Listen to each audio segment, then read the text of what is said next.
urifuza perime hera kuri provisoire usura urubuga rwacu kwihugura.rw hanyuma ukora ibizamini byose wifuza. Ihugure nk'umusirimu. Reka tuguhe ikaze mukunzi wacu hano ku rubuga rwa Today TV, tugezaho amakuru agiye atandukanye abera hano mu gihugu cy'u Rwanda ndetse no hanze y'u Rwanda.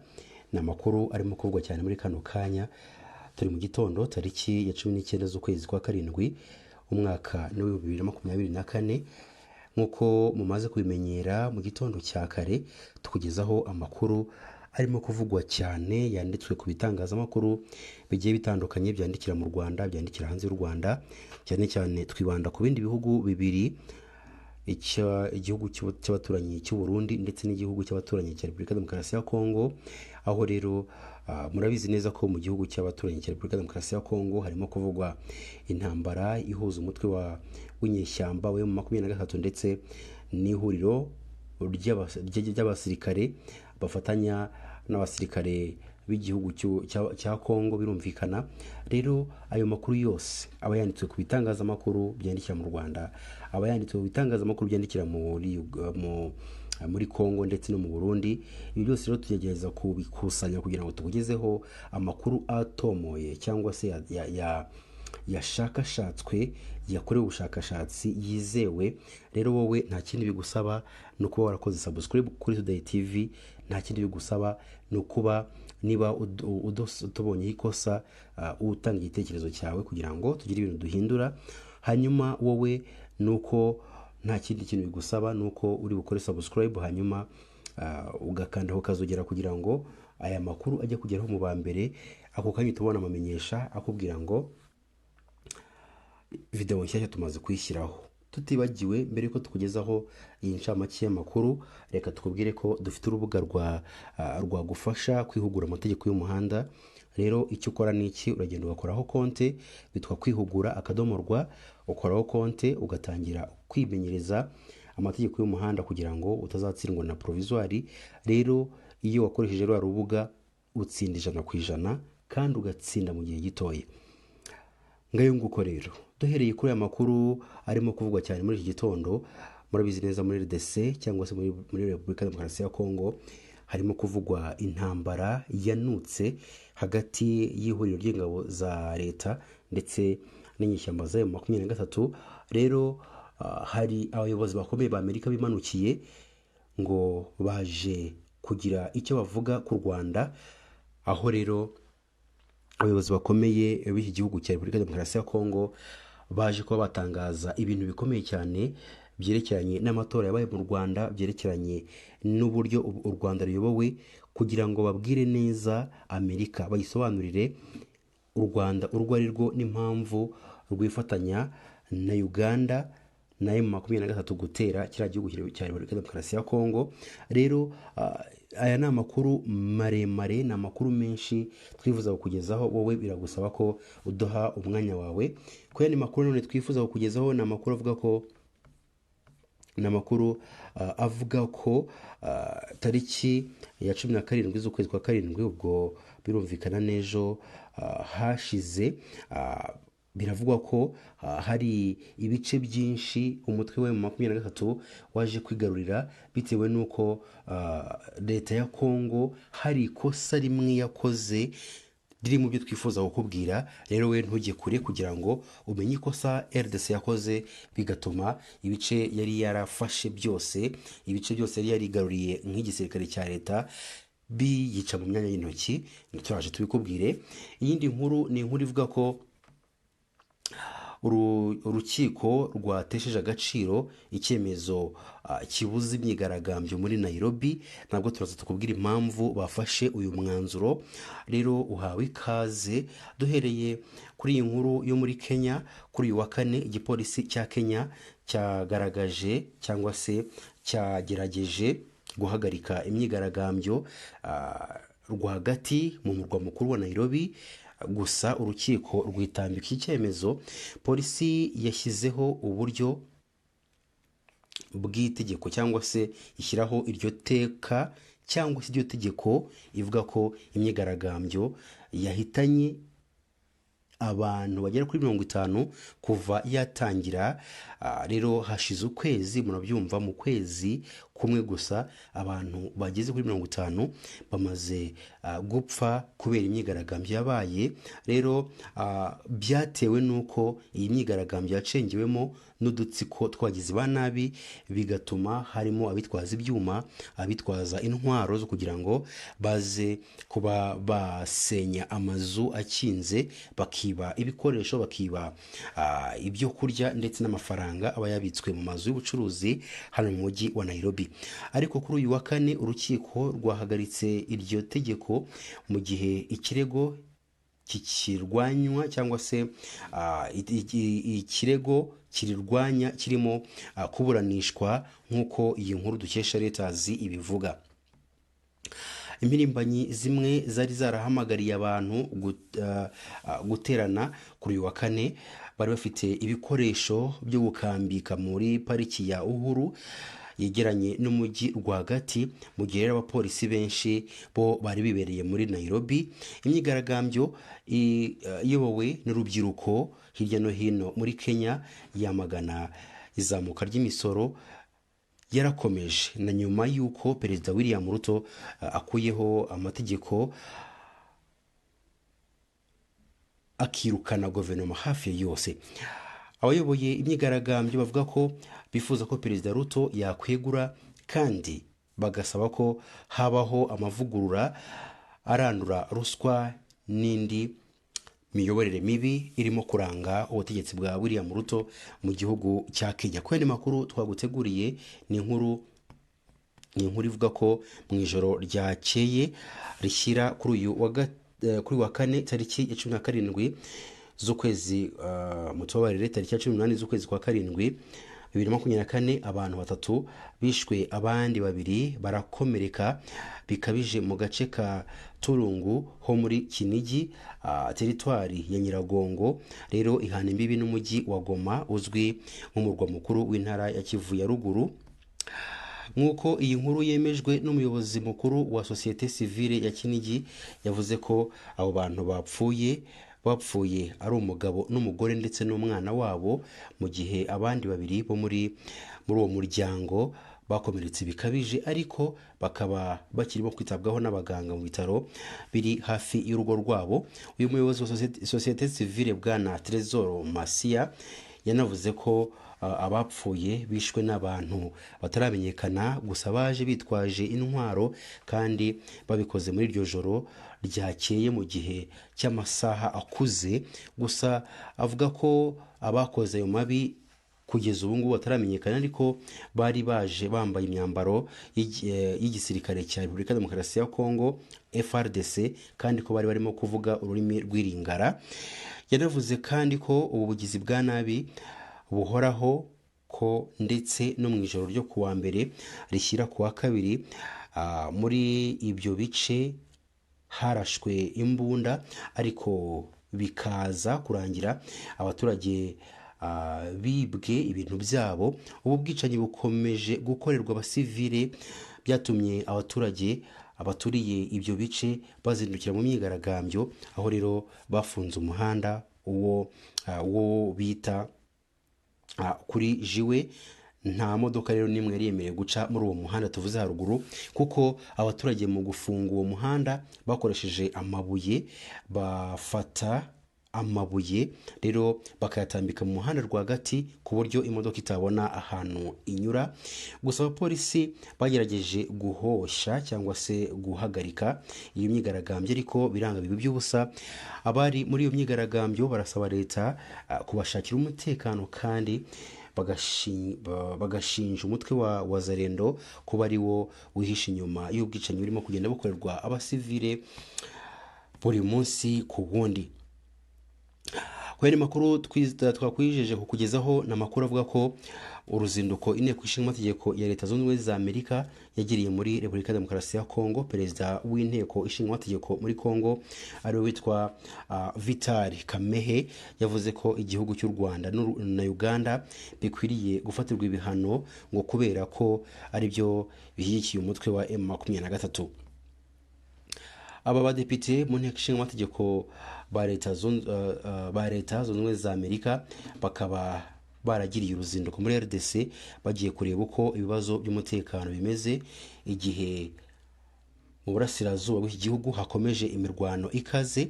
Mu kiganiro Vital Kamerhe yagiranye n'aba badepite mu nteko ishinga amategeko ya Amerika, bababwiye ko amahoro n'umutekano bizagaruka mu burasirazuba bwa Repubulika ya Demokarasi ya Kongo ari uko ingabo z'u Rwanda n'iza Uganda zavuye ku butaka bwa kiriya gihugu. Kamerhe kandi yasabye leta zunze ubumwe za Amerika gusaba akanama k'umuryango w'abibumbye gashinzwe amahoro n'umutekano ku isi gufatira ibihano u Rwanda na Uganda, kuko hari raporo nyinshi zagaragaje ko ibihugu bifite uruhare mu ntambara imaze igihe kinini mu ntara ya Kivu ya ruguru. So bwa mbere ubutegetsi bwa Kinshasa bushinja u Rwanda ibirego nk'ibi ngibi by'ibinyoma byo gufasha umutwe wa M23 umaze igihe ujegeza ingabo z'igihugu cya Kongo FARDC, gusa u Rwanda narwo rukaba rwarabinyomoje kenshi. Nanone kandi ubutegetsi bwa Repubulika ya Demokarasi ya Kongo bwakunze gusaba imiryango mpuzamahanga gufatira ibihano iki gihugu cy'igituranyi, ariko ikakima amatwi. Iri tsinda ry'inteko ishinga amategeko ryaturutse muri leta zunze ubumwe za Amerika ryari riyobowe na Brian Fitzpatrick usanzwe ahagarariye Pennsylvania cyangwa se Pennsylvania. Byaterwa nuko wowe usoma icyongereza cyangwa se uko uzi igihugu cyitwa cyangwa se state mu za Amerika yitwa, ndetse na ambasaderi wa USA muri Congo ari witwa Lucky Tamlin.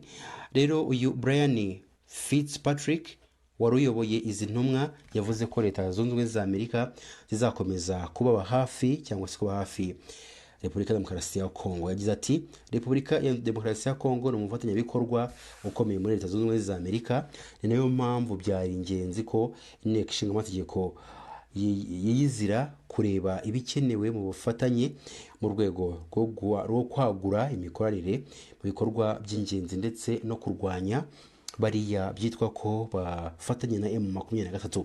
Uruzinduko rw'inteko ishinga amategeko ya Amerika rwaje rukurikiye itangazo nanone leta zunze ubumwe za Amerika zashyize ahagaragara zisaba impande zombi zihanganye kongera agahenge ko guhagarika intambara none mu gihe cy'iminsi 15 nubwo agahenge kashize katigeze kubahirizwa n'impande zombi nk'uko byari byasabwe na leta ya Amerika. Reka tukugezeho ayandi makuru twaguteguriye. Bimwe mu bihugu, bamwe mu bakuru b'ibihugu bituranye n'u Rwanda bamaze kohereza ubutumwa bwishimwe kuri Perezida Paul Kagame w'u Rwanda n'ishyaka FPR Inkotanyi ryatsinze amatora aheruka muri icyo gihugu. Uburundi na Repubulika ya Demokarasi ya Kongo ntibiragira icyo bivugaho. Abasesengura ibya politiki y'akarere babibona bate? Eric Bagirubusa. Ku mbuga nkoranyambaga hari ubutumwa bwinshi bw'ishimwe kuri Perezida Paul Kagame wongeye gutorerwa gutegeka u Rwanda muri manda ya 4 y'imyaka 5. Hafi ya bose banyujije ubutumwa bwabo ku nkuta zabo za X yahoze yitwa Twitter.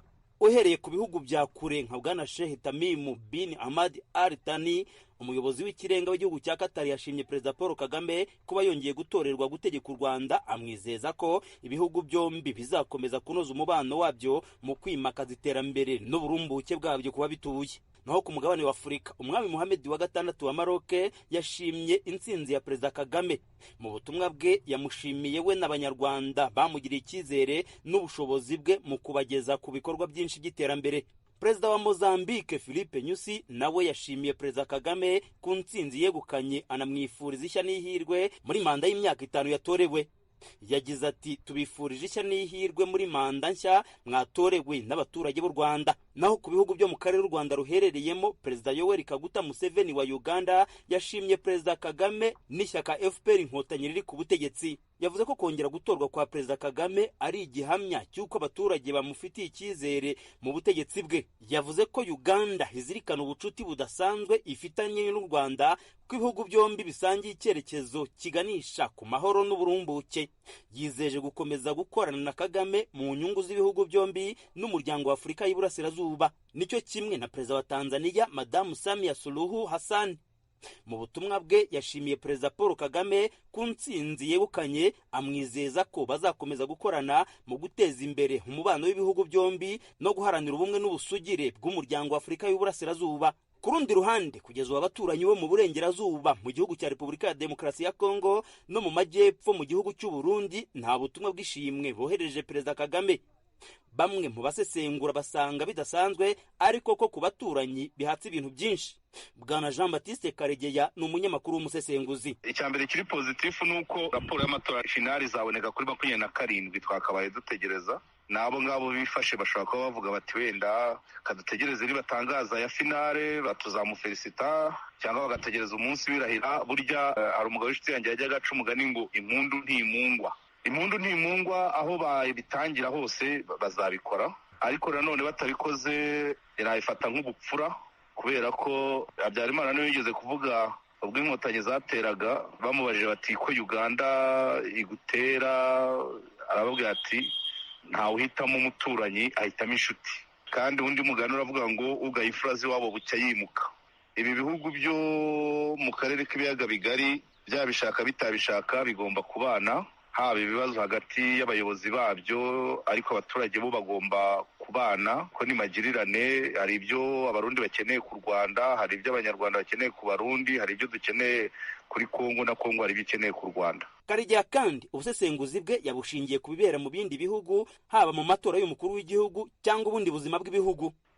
Ushobora no kubipimira ku bantu bohereje ubutumwa bw'akababaro igihe muri Amerika Trump bamuhushaga.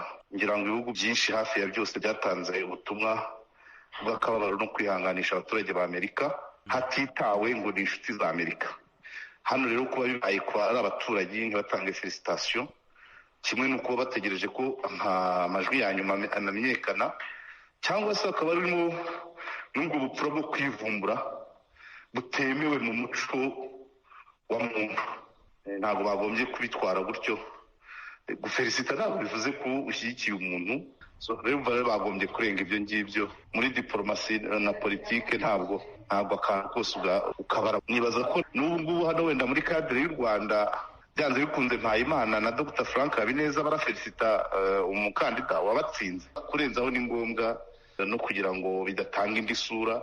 Mu matora y'umukuru w'igihugu aheruka muri Repubulika ya Demokarasi ya Kongo yatsinzwe na Perezida Felix Tshisekedi, nta butumwa bw'ishimwe Perezida Kagame yamwoherereje. Kugeza ubu kandi ibihugu by'u Rwanda na Kongo ndetse n'u Rwanda n'u Burundi ntibicana uwaka. Ibyavuye mu matora y'umukuru w'igihugu mu Rwanda bigaragaza ko Perezida Kagame watanzwe n'ishyaka FPR Inkotanyi riri ku butegetsi yatsinze ku bwiganze bwa 99%. Abakandida biyamamazanyije bombi, Bwana Frank Habineza wo mu ishyaka riharanira demokarasi no kurengera ibidukikije na Bwana Philippe Mpayimana umukandida wigenga, amajwi bageze ntagera kuri 1% yateranirije hamwe. Bagira ubusa ijwi rya Amerika i Kigali.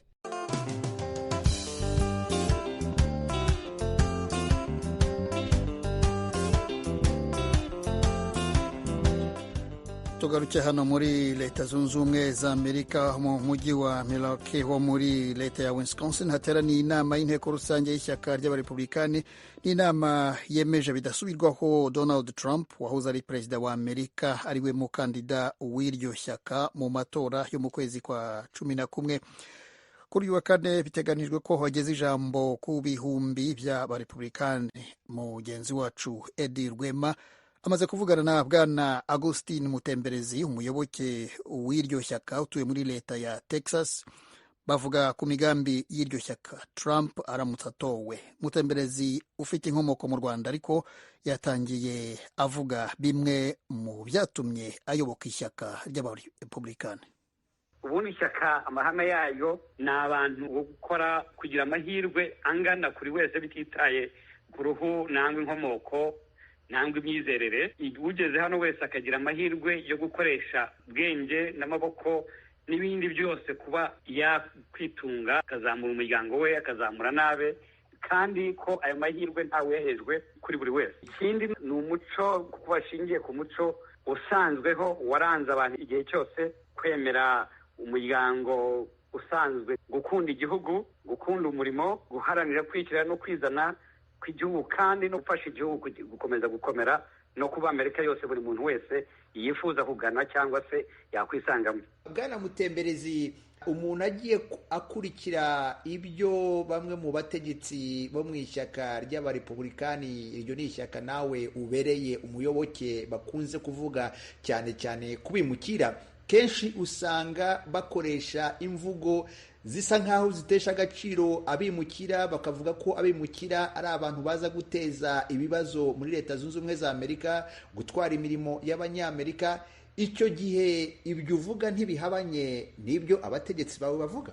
Icyo ishyaka ry'abarepublikani rishingiyeho ni ukugendera ku ubuyobozi n'igihugu kigendera ku mategeko. Ntabwo rigera riheza abimukira, na gahunda ya Trump y'ikigera no kuvuga umuntu wese urangije amashuri makuru muri Amerika ko yaguma hano, ahabonye akazi akaguma. Icyo banga rero ni igihugu utagira umupaka, utamenya uwinjiye n'usohoka. Buri muntu wese ashobora kuza ari uruvunganzoka bakinjira ntibamenye imba hari abagizi ba nabi. Ariko ishyaka ry'abarepublika igihe cyose rishyigikiye abimukira kuza muri iki gihugu, ariko baciye mu nzira yonyine yemewe n'amategeko. N'ibihugu byose bibaho niyo mategeko bishingiraho. Ariko kubera yuko ishyaka ry'abademokarati bakunze gukoresha ibyo bintu byo kuvuga ngo nta kibazo wakwemera abantu bakaza kubera bafite ibibazo mu bihugu baturukamo. Mu bihugu byose bifite ibibazo, ntabwo wafungura imipaka n'ahatari imipaka kugira ngo abantu binjire mu gihugu utaza binjira. Ibyo nibyo ishyaka ry'abarepublika rirwanya, aryemera yuko buri muntu wese yaza ahangaha ariko aciye mu nzira yonyine yemewe n'amategeko. Ariko Bwana Mutemberezi, ibyo uvuga, imipaka ya Leta Zunze Ubumwe za Amerika irafunze kandi irarinzwe, icyo gihe ntimwaba mutandukiriye? Ibyo si ukuri, kuko mu myaka 3 ishize kuri ingoma ya Biden hamaze kuza abantu badaciye ku mupaka binjira muri iki gihugu bakabaka 7 miliyoni. Ntabwo rero imipaka yose ifunze, kuko abantu benshi binjira badanyuze mu mategeko, ntabwo baca ku mipaka izwi. Baraca mu nyanja, baraca mu mashyamba, baraca n'ahandi. Bwana Mutemberezi, tugaruke kuri iyi nama kaminuza y'ishyaka ryanyu ry'abarepublike ibera mu mujyi wa Milwaukee muri leta ya Wisconsin. Kuri uyu wa kane nibwo byitezwe ko umukandida wanyu Donald Trump aribwo ari bugeze ijambo kuri iyo nama kaminuza. Ibi agiye kubikora nyuma y'uko habayeho igerageza ryo kumwica ku wa gatandatu ushize. Ubona mu ijambo rye Donald Trump akwiye kwibanda kuki? Cyane cyane hari abavuga ko akwiye gukoresha imvugo isa nkaho yunga Abanyamerika aho kubaryanisha. Ibyo ni ukuri, kandi ngira ngo yarabyerekanye kuva aho arasiwe ejo bundi. Mu mvugo ye yose yagarutse kugira ngo abantu bose bakomeze nk'Abanyamerika kunga ubumwe. Imvugo yo na politiki ni ukugira Amerika ikomeye kandi iri hamwe, ndetse inyungu za Amerika n'abatuye iki gihugu bose ko arizo zashyirwa imbere y'uko Amerika abandi bategetsi bibanda ku bibazo bireba ibindi bihugu. Gahabwa n'agaciro cyatakajwe kubera abategetsi na politiki zo muri Amerika. Ndibaza yuko asubira ku ngingo nangwa gahunda y'ubutegetsi bwe buzajyaho aramutse atsinze. Politiki y'amashuri, kuha uburenganzira ababyeyi kugira uruhare mu burezi bw'abana babo, kugabanya amategeko abuza abantu benshi guhanga no gutangira imirimo ishyirwaho na leta, kurindira umutekano muri Amerika, kurinda bayivogera mu buryo butemewe n'amategeko, kandi no guharanira amahirwe y'Abanyamerika mbere y'uko areba iby'isi ari ingenzi. Ko niyo gahunda ye ashyize imbere muri manda ikurikira niyaba ibonye. Augustin Mutemberezi ni Umunyamerika ufite inkomoko mu Rwanda, ukaba uri umuyoboke w'ishyaka ry'abarepublikani. Tuvuganye kuri telefoni uri mu mujyi wa Dallas muri leta ya Texas. Ndagushimiye cyane kubw'akanyu uhaye Ijwi ry'Amerika kugira ngo tuganire. Urakoze cyane Rwema, gira umunsi mwiza. Augustin Mutemberezi utuye muri leta ya Texas hano muri Leta Zunze Ubumwe za Amerika kuri mikoro ya Ed. Zimwe mu mirimbanyi zahamagariye abantu guterana kuri uyu wa kane bafite ibikoresho byo gukambika cyangwa se kwigarurira parike ya Uhuru. yegeranye n'umujyi rwagati mu gihe abapolisi benshi buzuye i Nairobi. Bituma abantu bagera kuri 50 baguye mu myigaragambyo iyobowe n'urubyiruko yamagana izamuka ry'imisoro yatangiye muri Kenya mu kwezi gushize kandi irakomeza na nyuma y'uko Perezida William Ruto akuyeho ayo mategeko anirukana abaminisitiri hafi ya bose. Impirimbanyi zivuga ko bifuza ko Ruto yakwegura kandi bagasaba ko habaho amavugurura yo guca ruswa no gukemura ibibazo biri mu miyoborere mibi. Umuyobozi w'igipolisi witwa Douglas Kanja Kiricho mu itangazo rye ryo kuwa gatatu nuko tubikesha Reuters yagize ati dufite amakuru yizewe ko imitwe y'abagizi ba nabi iteganya kwifashisha imyigaragambyo ikomeje kugira ngo babe baza kugaba ibitero ndetse basahure ibindi babe bakora ubujura bukomeye cyane mu buzi buri hariya hafi mu mujyi. Yakomeje agira ati nta myigaragambyo izi mu karere k'ubucuruzi nka Nairobi no mu nkengero zaho kugeza igihe hazatangwa amabwiriza mashyashya y'uko imyigaragambyo izagenda cyangwa se ikavanwaho burundu. Ku yandi makuru twaguteguriye ni inkuru yo mu gihugu cya Repubulika Demokarasi ya Kongo, aho rero Leta Zunze Ubumwe za Amerika kuri uyu wa gatatu zatangaje ko zongereye iminsi 15 ku gahenge zasabye ingabo za Repubulika Demokarasi ya Kongo n'inyeshyamba zo mu mutwe wa M23 ko kakongerwa. Amerika yemeje aya makuru mu itangazo yasohoye mu minsi ishize, ubwo ni kuwa gatatu birumvikana, yasohowe na Matthew Miller, umuvugizi wa Minisitiri y'Ububanyi n'Amahanga muri Amerika. Muri iryo tangazo Washington yasabye impande zihanganye muri RDC ndetse n'abantu batandukanye mu karere kubahiriza kariya gahenge. Amerika kandi ivuga ko ibikomeje ndetse inakomeje gukorana bya hafi na guverinoma ya biriya bihugu ari byo RDC, u Rwanda ndetse na Angola mu rwego rwo gushyigikira no gushyira mu bikorwa no gushyira ingufu mu za diplomasi zigamije gucunga ndetse no gucubya amakimbirane ari hagati ya Kigali na Kinshasa biciye muri gahunda y'ibiganiro bya Nairobi ndetse na Rwanda. Mu tariki ya 4 Nyakanga nibwo Leta Zunze Ubumwe za Amerika zatangaje kariya gahenge mu rwego rwo gufasha abakora ibikorwa by'ubutabazi kwita ku banyekongo bavanywe mu byabo n'imirwano. Icyakora aka gahenge karanzwe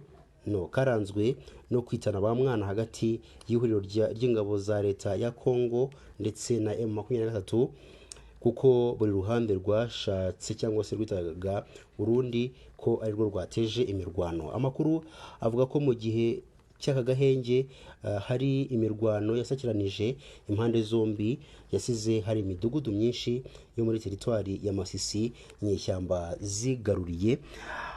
Mu yandi makuru twagusezeje kukugezaho na makuru y'igisirikare cyo muri Mali, aho rero umusirikare wo muri Mali yaciye igikuba nyuma yaho amashusho ye akwirakwiye ku mbuga nkoranyambaga zitandukanye yumvikana avuga ko ashaka kurya umwijima n'umutima w'umurambo w'umuntu kugira ngo awurye. Muri ariya mashusho yatangiye gukwirakwira tariki 16 Nyakanga 2024, uyu mugabo wambaye impuzankano y'igisirikare cya Mali agaragara atandukanye umurambo ndetse n'umwijima akoresheje intwaro y'umuhoro. Abasirikare bakurikije cyangwa se bamukikije nabo bumvikana baseka bamubwira ko bashaka gusangira nawe ifunguro rya mu gitondo. Umwe muri bo yamusabye kumuha ku mutima kugira ngo nawe abe yaryaho ngo yumve uko ikihebe umwijima wacyo uba umeze.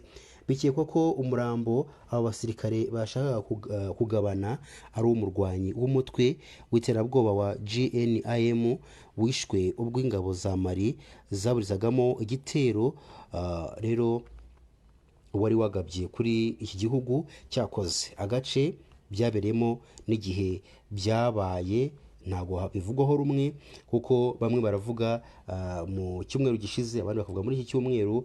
Mbega ntabwo bafite amatariki ya nyayo. Igisirikare cya Mali aricyo FAMA kuri uyu wa 17 Nyakanga 2024 cyatangaje ko kitandukanije n'uyu muco wo kurya abantu, gisobanura ko uhabanye n'amahame ngenderwaho y'igisirikare cya Mali.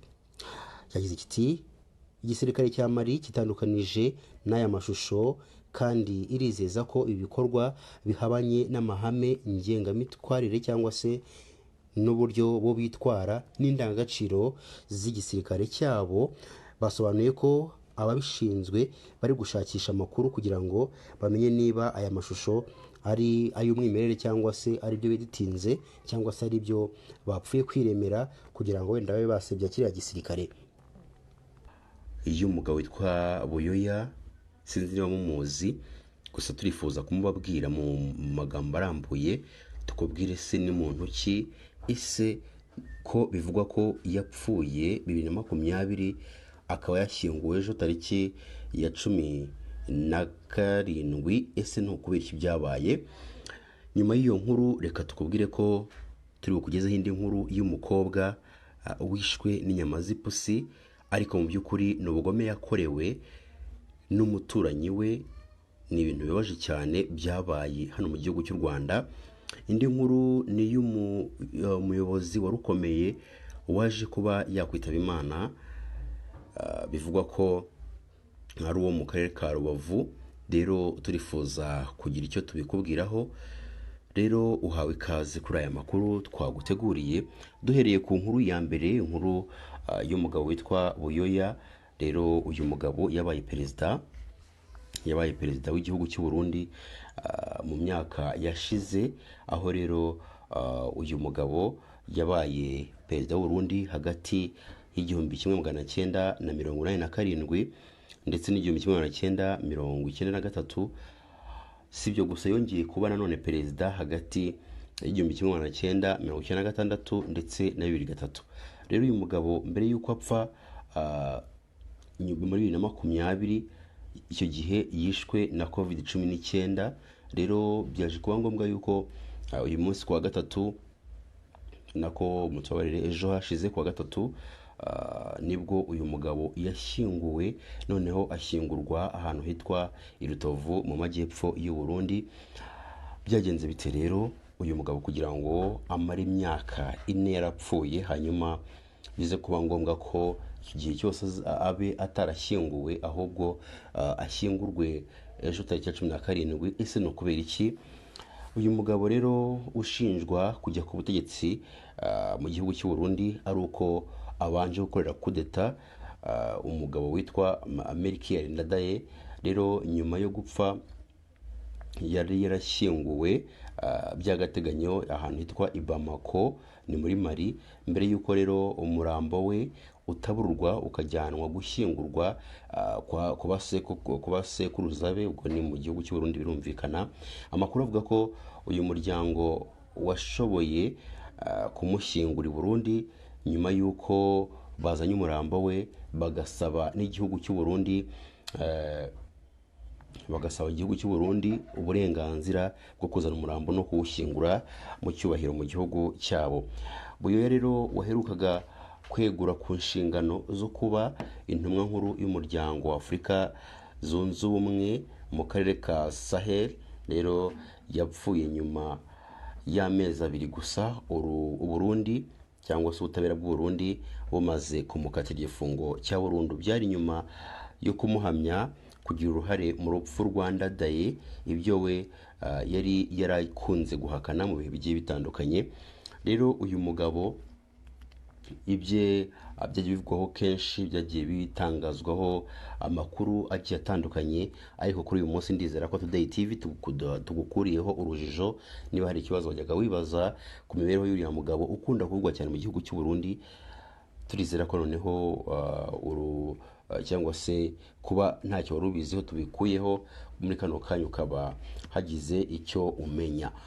Dusimbukiye ku nkuru y'umukobwa muto y'imyaka 20 y'amavuko wo mu karere ka Nyagatare. Birumvikana waje kuba yakwicwa n'inyama z'ipusi yari ahawe n'umuturanyi, dore ko uyu muturanyi wabo yabasabye ko baza bagafata n'amazi.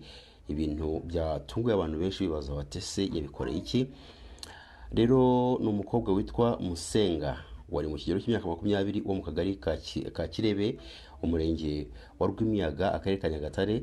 Yashyinguwe nyuma y'uko apfuye kuwa mbere, bivugwa ko yazize ibiryo birimo inyama z'ipusi yasangiye n'abavandimwe be. Rero bivuye ku muturanyi wabo waho batuye, birumvikana. Rero byabaye ku cyumweru. Nyina w'uyu mukobwa avuga ko umugore baturanye yaje mu rugo rwabo asaba abana kuzana isahani yo gushyiraho ibyo kurya. Rero we yashaka kubagaburira, birumvikana. Nyina w'aba bana wari uri ku kiriri, rero yari amaze iminsi mike yabyaye. Uwo mubyeyi avuga ko umwana yahaye umuturanyi wabo isahani kugira ngo abashyireho ibyo kurya, ariko akaza kubuzwa kubirya. Birangira uyu mwana ndetse n'abarumuna be bagiye gusangira ibi byo kurya. Uwo mubyeyi yakomeje avuga ko umuturanyi yabahaye ibiryo agamije kuroga umuryango wose. Yagize ati amaze kumuha ibi byo kurya yaramubwiye ngo agaruke atware n'ibido y'amazi, kuko urebye yashakaga ko utari bwicwe n'inyama ari buzira amazi. Nyuma y'uko umugore wo muri urwo rugo abujijwe kurya kuri ibi byo kurya byari birimo inyama z'ipusi, umwana w'umukobwa wabizanye we n'abavandimwe babitwaye mu rutoki kubisangirirayo. Bamwe mu baturanyi bakeka ko uwo mukobwa yazize kugaburirwa inyama z'ipusi bahawe n'umuturanyi wabo, kugeza ubu ngubu waburiwe irengero kuva yakumva ibyo yakoze. Umwe mu baturanyi yavuze ko uwo mukobwa mbere yo gupfa yarutse imbavu z'ipusi, ndetse akavuga ko mu rugo rw'uwo muntu cyangwa se rw'abaturanyi bari babaze inyama zayo. Umunyamabanga nshingwabikorwa w'akagari ka Kirebe aganira na BTN TV yavuze ko umugore ushyirwa mu majwi n'abaturage n'uwo muri uwo muryango naboneka ubuyobozi buzagaragariza cyangwa se buzagerageza kumwereka abo baturanye n'abaturage muri rusange mu nteko y'akagari. Amakuru avuga ko uretse uwo mukobwa wapfuye, abana 2 bavukana nawe nabo bararembye cyane mu buryo bugaragara. Ku yari makuru twaguteguriye ni inkuru y'umuyobozi waje kuba yapfa, Harerimana Silas, wari umukozi w'uruganda Shema Power Active rucuruza gaz methane mu kiyaga cya Kivu. Yafashwe n'umuriro w'amashanyarazi arapfa. Impanuka yahitanye nyakwigendera yabereye mu murenge wa Nyamyumba w'akarere ka Rubavu, byari saa 4 za mu gitondo zo kuri wa gatatu tariki 17 Nyakanga 2024. Amakuru yatanzwe n'inzego z'ibanze impanuka yabereyemo avuga ko Harerimana yafashwe n'umuriro ubwo yarimo akora mu muyoboro utwara amashanyarazi ku ruganda. Umuriro ukimara kumufata ngo yahise ajyanwa ku kigo nderabuzima kiri bugufi ahitwa Kigufi, gusa akihagezwa yahise ashira mu mwuka. Umurambo wa nyakwigendera wari ufite imyaka 40 y'amavuko wahise ujyanwa mu buruhukiro bw'ibitaro bya Gisenyi. Ku yandi makuru twaguteguriye